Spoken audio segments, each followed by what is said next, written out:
வீட்டில் cupboard work பண்ணாதனால dress எல்லாம் மடித்து ஷெல்ஃபில் வச்சேன் அப்படின்னா ஃபுல்லாமே மிக்ஸ் ஆயிடுதுங்க. அது எடுக்கிறதுக்குள்ளே போரும் போரும்னு ஆயிடுது.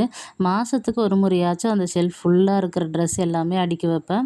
அப்புக்குட்டி வந்து ட்ரெஸ் எடுத்தான் அப்படின்னா மொத்தமாக எடுத்து கீழே தள்ளிடுவான். அதுக்கப்புறம் அம்மா எங்கே திட்டுவாங்களோ அப்படின்னு சொல்லிட்டு மொத்தமாக அள்ளி அப்படியே எடுத்து ஷெல்ஃபில் வச்சு க்ளோஸ் பண்ணி வச்சுருவாங்க.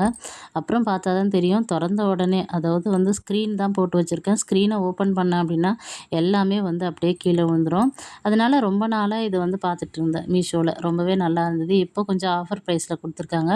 250 ருபீஸ்ன்னு சொல்லிட்டு 3 வார்ட்ரோப் வந்து நல்லாவே இருக்குங்க. நல்லா வந்து திக்காவும் இருக்குது, கிளாத்தும் இருக்குது. வெல்க்ரோ வந்து வச்சுருக்காங்க. தனித்தனியாக அவங்கவுங்களோட ட்ரெஸ் எல்லாம் இதுக்குள்ளே போட்டு வச்சோம் அப்படின்னா எடுக்கிறதுக்கும் ரொம்ப ஈஸியாக இருக்கும். டைமும் ரொம்ப சேவ் ஆகும். ஸ்கூலுக்கு போகிற டைம்லலாம் ட்ரெஸ் எடுத்து தேடுறதுக்குள்ளே போதும் போதும்னு ஆயிரும்.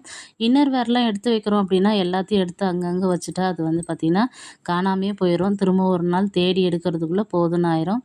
அவங்கவுங்க ட்ரெஸ்ஸை தனித்தனியாக எடுத்து இந்த பாக்ஸில் வச்சு ஆர்கனைஸ் பண்ணி வச்சோம் அப்படின்னா எடுக்கிறதுக்கு ரொம்பவே ஈஸியாக இருக்கும். டைம் ரொம்பவே சேவ் ஆகுங்க.